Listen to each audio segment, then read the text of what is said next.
Olá, bom dia a todos, como vocês estão? Então, né, mas hoje não tem aula de história? Por que nós estamos com a apostila aberta na página de história? Então, turma, como nós temos apenas 2 aulas por semana e as nossas 2 aulas de terça-feira foram destinadas à apresentação da maquete sobre o engenho colonial, a prof achou melhor dar uma modificada nos nossos horários da semana. Por quê? A gente precisa dar continuidade aos conteúdos, a parte teórica, a parte explicativa, de atividades, porque logo logo chega a avaliação também.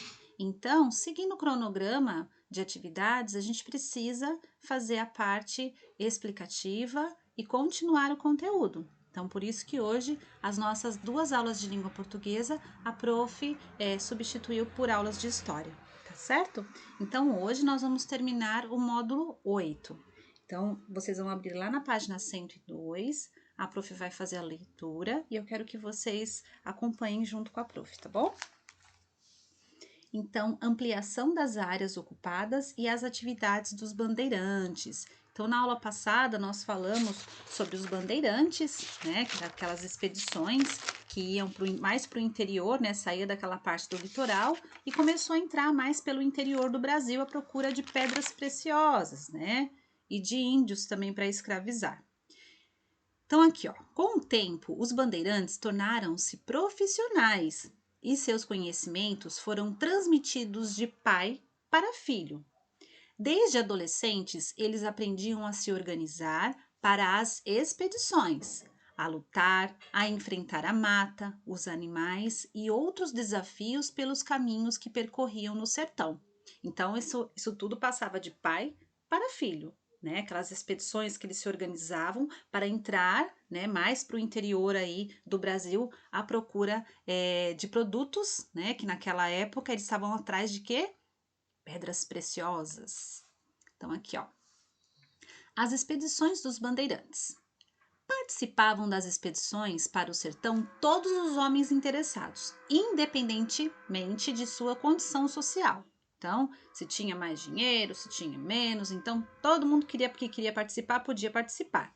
Havia grupos formados por pais, filhos, irmãos, tios e sobrinhos. Indígenas aculturados, lembra que nós falamos o que era indígenas aculturados? Era aqueles indígenas que já seguiam a cultura europeia. Negros escravizados e, geralmente, um capelão. O capelão era um padre, que era responsável pelas atividades religiosas da capela. Ele também acompanhava. Aqui, ó, que era responsável pelos serviços religiosos. Legal. Os bandeirantes levavam armas, munição, mantimentos, que é o alimento, né? Cobertores e outros equipamentos para tentar garantir a sobrevivência de todos durante a viagem, que poderia ser por terra ou por rios, utilizando embarcações. Aqui tem, ó, nós temos uma figura aqui, uma imagem, que está dizendo assim na legenda: partida de uma monção de José Ferraz de Almeida Júnior, 1897. A obra retrata uma monção do ponto de vista do artista, como desenvolviam sua atividade por meio da navegação. As monções dependiam do regime de cheias e vazantes dos rios. Prof, mas o que são monções?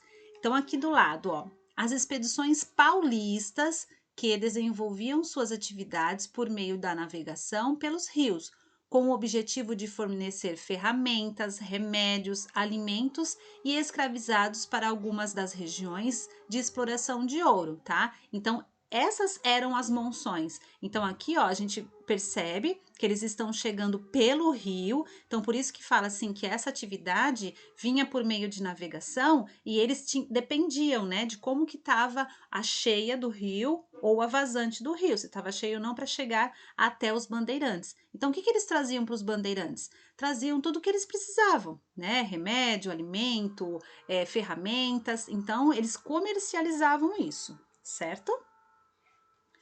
Página 103. Caça ao índio. Desde que os portugueses chegaram à terra que hoje chamamos Brasil, os indígenas que aqui habitavam foram desrespeitados em diversos aspectos. Suas terras foram tomadas, suas manifestações culturais foram desconsideradas e, além da violência da escravização, muitos deles morreram graças a doenças adquiridas com o contato com os europeus, porque tinha um organismo que não tinha esse tipo de defesa, né? Então, tudo isso que a gente estudou lá nos outros módulos. Mas, embora muitos índios tenham se adaptado à sua nova condição, parte da população indígena reagiu e lutou. Então, parte não aceitou, né? Reagia a tudo isso. Entre os séculos 16 e 17, muitas tribos passaram a atacar povoamentos formados por colonos, iniciando uma série de guerras contra os invasores de suas terras. Então, ao mesmo tempo que tinham indígenas, né, que se acostumaram com aquela vida europeia, né, com aqueles costumes, tinha outra parte que não, que lutava, que reagia. Alguns grupos chegavam a combinar ataques simultâneos aos colonos, então vários ataques ao mesmo tempo, desde o litoral até o Planalto. Então aqui, ó, tem algo interessante aqui embaixo. Deixa eu arrumar aqui.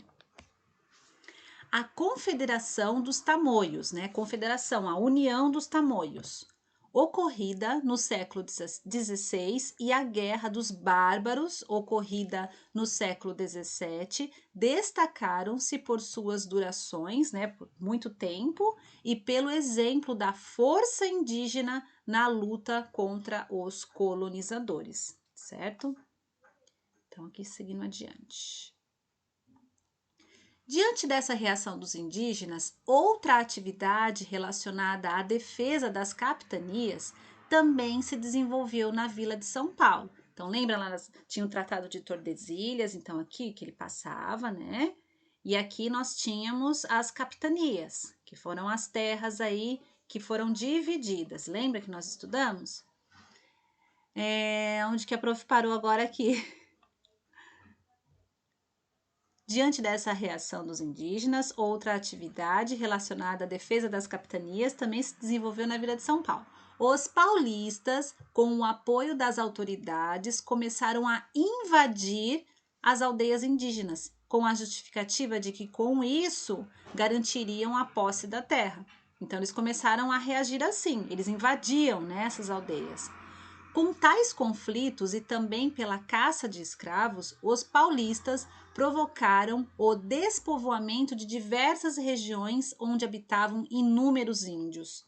Muitos deles fugiam, embrenhando-se no interior. Quando fala interior, é daquela parte do litoral para dentro, né? Enquanto outros foram submetidos à escravidão. Então, quando eles entravam em conflito, o que acontecia? Todos aqueles que eram capturados eram usados como escravos, certo? Então, aqui embaixo nós temos um mapa, algumas regiões de despovoamento indígena, certo? Aqui nós temos São Francisco do Sul e temos Laguna também. Região Sul, hein, turma? Santa Catarina. Seguimos adiante. As leis portuguesas, que deveriam ser respeitadas na colônia, não permitiam a escravização de indígenas. Olha só. Contudo, havia uma exceção. Caso os portugueses fossem atacados por eles, né, pelos indígenas, poderiam revidar por meio da luta, bem como escravizá-los. A justificativa era a de que se tratava de uma guerra justa. Então, a lei portuguesa era bem clara, né? A gente devia respeitar na colônia, não podia pegar índios, não podia escravizar, né? Judiar dos índios. Não, a lei garantia esse direito dos índios, mas tinha uma brechinha aí, né? Tinha uma exceção aí. Se eles entrassem em conflito, eles chamavam que era o quê? Uma guerra justa. Então, entrando em conflito, eles poderiam pegar esses índios e escravizá-los.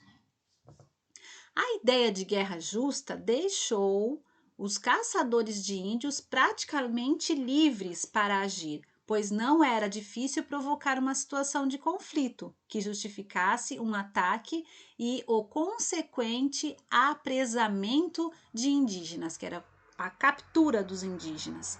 Então era fácil ali, né? Eles provocavam ali um conflito, uma guerra ali local e acabavam o quê? Lutando e aprisionando esses índios. A carta régia, toda vez que aparecer essa carta régia no nosso texto, é uma carta que vem do rei, certo? Então aqui, ó, a carta régia de Dom Sebastião, de 1570, indicava que a liberdade dos nativos, dos índios, deveria ser garantida. Em 1595, o rei Felipe II lançou mais uma carta régia que proibia a escravização do índio no Brasil. Já em 1596, apenas um ano depois, no entanto, o mesmo rei determinou que os indígenas poderiam ser escravizados se atacassem portugueses e índios pacificados. O que se chamava de quê? De guerra justa, certo? Então, vamos seguir adiante. É bem justo isso, né? Mas vamos lá. Os jesuítas e a caça ao índio. Os bandeirantes consideravam um bom negócio o aprisionamento de índios para venda.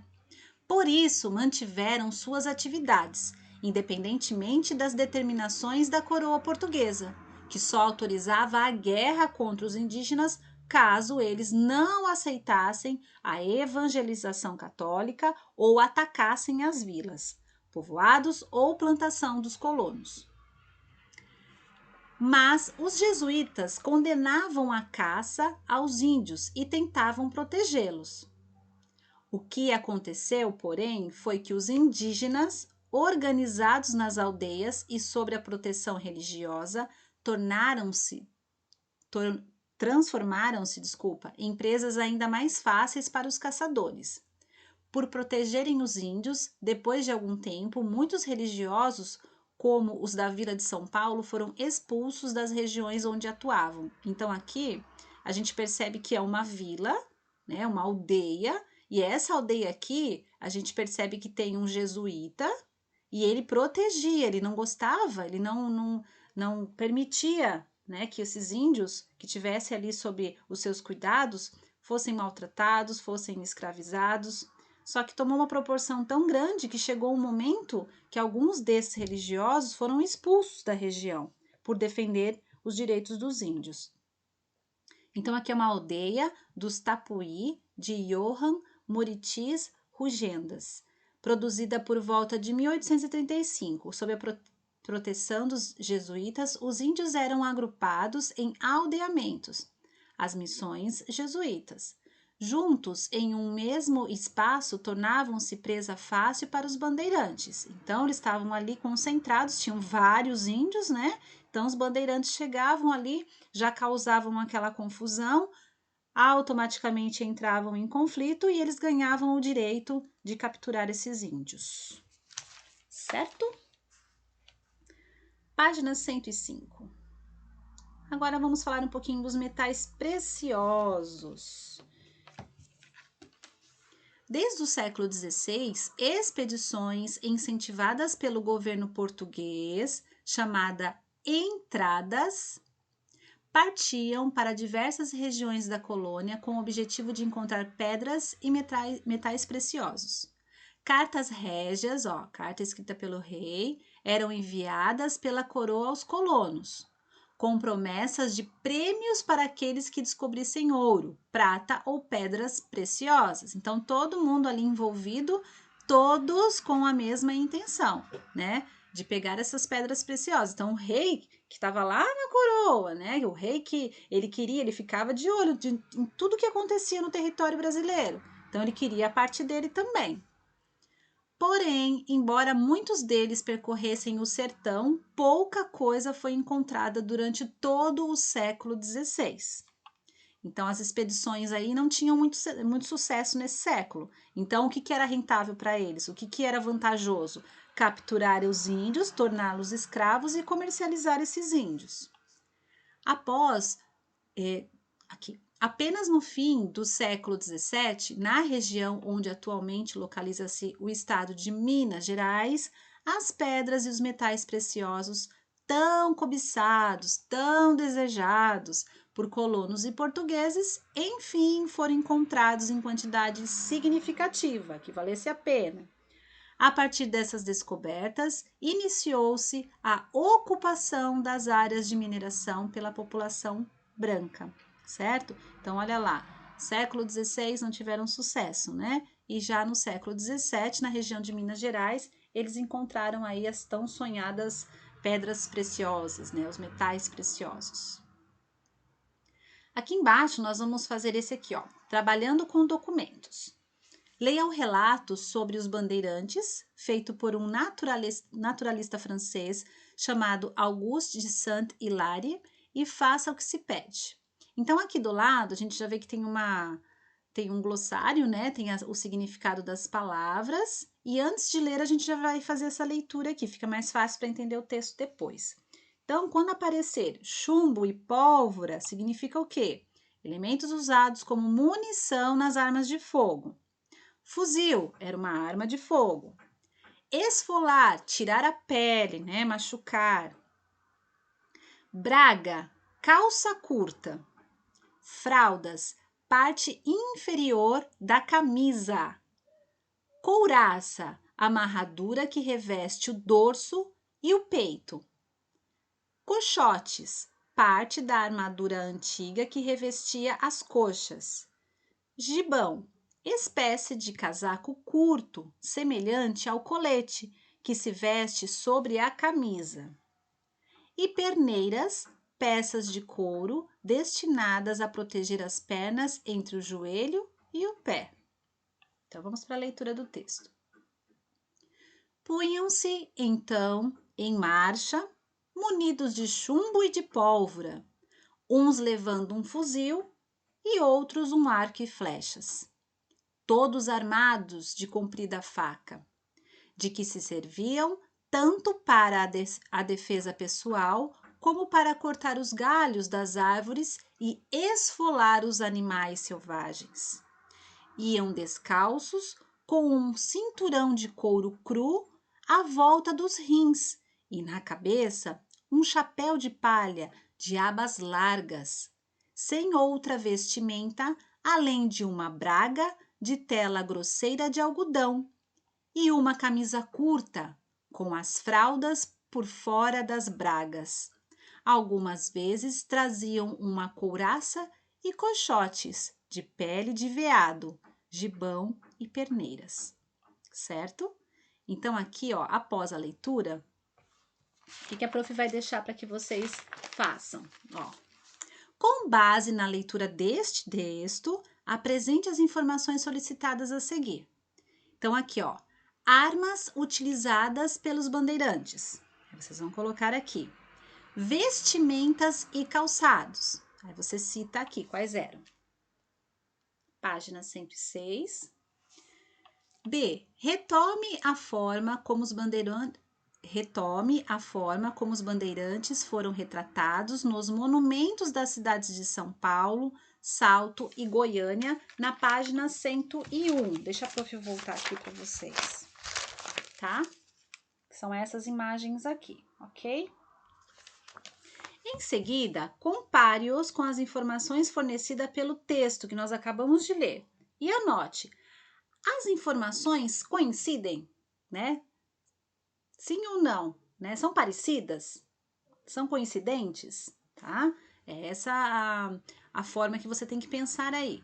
As informações não coincidem, ou seja, né, não se parecem e não se cruzam, porque lá a gente tem a imagem, aqui a gente tem por escrito, né, as características. Coincidem ou não coincidem, ok? E aqui embaixo, vamos analisar os mapas, certo? Deixa eu seguir adiante aqui. As atividades desenvolvidas pelos bandeirantes permitiram que terras fossem conquistadas, rotas foram criadas e que regiões fossem povoadas. Aí foram surgindo os mapas, certo?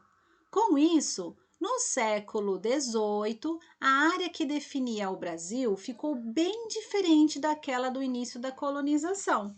Então, aqui, ó, temos dois mapas, duas representações aqui do mesmo local. Só que essa ocupação do território brasileiro aqui está entre os séculos XVI e século XVII, certo? E a ocupação do território brasileiro desta figura aqui, desta imagem, está entre os séculos XVIII e o século XIX. Então, a gente percebe aqui, olha, a mudança aí nos territórios que foram explorados, certo? Aqui eu quero só ver quem é que vai lembrar do Tratado de Tordesilhas, né? Por que era esse tratado aqui? Tinha uma parte e a outra parte, cada parte aí era dominada por um reino. Vamos ver quem é que vai lembrar, né? São países ali, né? Que dominavam as áreas. Na próxima página, na página 107, nós temos a A, B, a C e a D. Então, vamos lá. O que a linha que divide os mapas está representando? Vamos ver se vocês vão lembrar. B. Quais países estavam envolvidos nessa divisão? Trabalhamos bastante sobre isso também. Letra C. Quais são as informações apresentadas nos mapas 1 e 2? Do que se trata? Letra D. Qual a relação entre os bandeirantes e as novas áreas ocupadas? Né? O que tem a ver os bandeirantes aí com essas áreas ocupadas? Qual é essa relação? Aí você vai anotar aqui, tá bom? Em casa, a número 1 vocês já fizeram, a 2 também. A prof deixou o gabarito para que vocês possam fazer as correções. E eu vou deixar aqui para vocês a número 3. Então, tem um texto. Nesse texto, vão aparecer essas palavras que estão em destaque aqui, ó. Desbravador, que significa explorador. Expandir, aumentar de tamanho, ampliar. Sanguinário, que é cruel, é feroz. E saquear, que é roubar. Então, vamos fazer a leitura aqui. Durante muito tempo, os bandeirantes foram encarados como heróis. Eles teriam sido os desbravadores que contribuíram para a construção de nosso país, expandindo nossas fronteiras. Então, o que nós vimos lá no mapa. Essa imagem heróica acabou dando lugar à outra oposta, à outra contrária.